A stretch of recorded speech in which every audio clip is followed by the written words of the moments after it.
I set out to become the ultimate Jiu-Jitsu black belt. On our way to Seattle, Washington, I stopped by Akagi Jiu-Jitsu to challenge the third black belt gym leader along our route. He set me up against 3 of his chosen students, and after facing Zach in the last video, we moved to fight the cockiest blue belt in the Jiu-Jitsu community, the Black Khabib, Josh. The first move of the match involves a heartbreakingly bad shot, only to be countered with an equally bad sprawl. I can feel he wants to dummy sweep me, so I peel the grips on my ankles and pommel out my feet, only to dive right back in with a blast cut that was shot a little too wide, allowing him to escape. If you thought my previous guard pulls were bad, just watch how bad I eat shit on this one. Josh follows that up with a body lock, shooting deep onto my torso. I luckily caught him at the last second, posting my hand on his head and freeing my hips. Josh continues to press forward, and I know I can only stall for so long until he completes the pass. As he creeps up, I remove the frame and turtle away, but I find space and slide into a half guard, and I'll use this to come back on top. I try to flatten him out, but he's making that difficult with his butterfly hook, and at the time of recording, I had no idea how to counter it properly, so after flailing for a few seconds, he locks me into his half guard.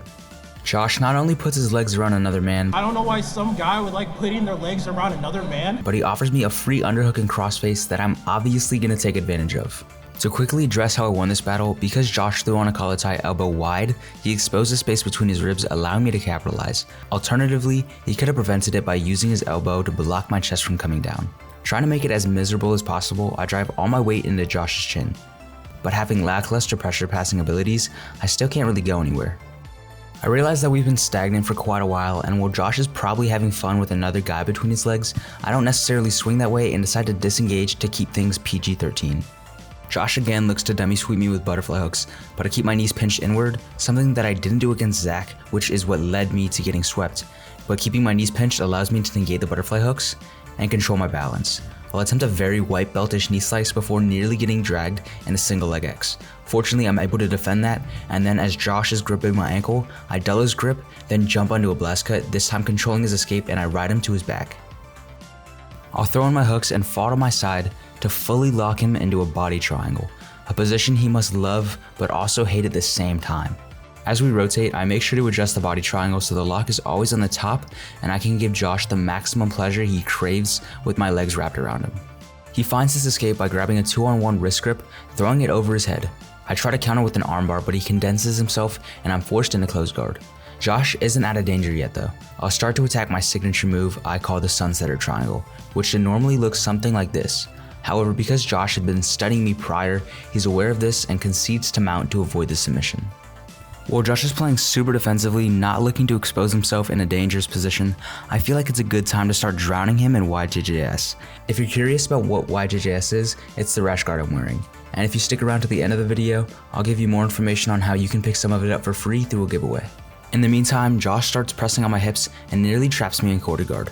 However, I circle my foot into the pocket of his hip to avoid that. As I feel him start to turn onto his back, I'll pommel my leg over his guard to go knee on belly. And then after a while of no attempting to escape and me not being able to find any openings for submissions, I relieve the pressure and we reset to standing. While the Black Khabib should have the upper hand in wrestling, I'm sure he wasn't ready for my D1 takedown defense of smashing my mouth on his forehead, negating his shot. I butcher another right-legged single leg, making that 3 in my whole career, and Josh essentially pulls guard. I should have been smarter than to continue rolling with his forehead now bleeding from our crash, but the white rash guard will have to push through it for now. Instead of settling into half guard like last time, I move to headquarters and jump onto a knee cut. I'll start attacking a Darce, then attempting to transition to his back, but find an opening to cut again to the opposite side and pour on pressure and end up in side control. While Josh seems to be tired and ready to defend the rest of the match, someone antagonizes him, seemingly flipping a switch, and then he does this. I'm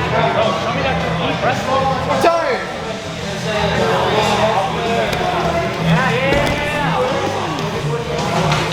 To give him credit, that was a nice transition. However, he completely loses any cool points he was awarded by attempting a diving Kimura and ends up falling right into back control.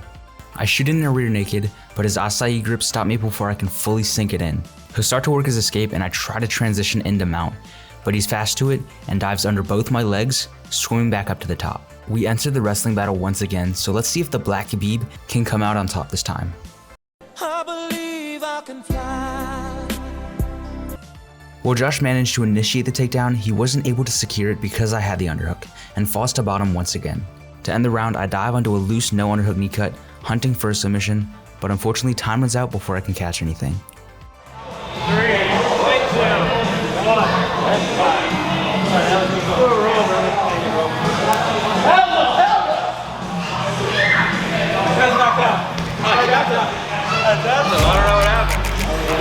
And with the conclusion of this round, we move on to face our final opponent before taking on the third gym leader. Once again, check the link in the description to enter to win over $175 worth of grappling goodies. Head over to my Instagram at Carsahh and follow the rules in this post. YJJS brand has my favorite designs and styles on the training gear market, so don't miss your chance to get it for free. Hey, he should be happy. He has the blood of a warrior on him. I've been training up in the mountains. I can't tell you where, it's a secret location. I've been working hard, you saw my wrestling. Yeah.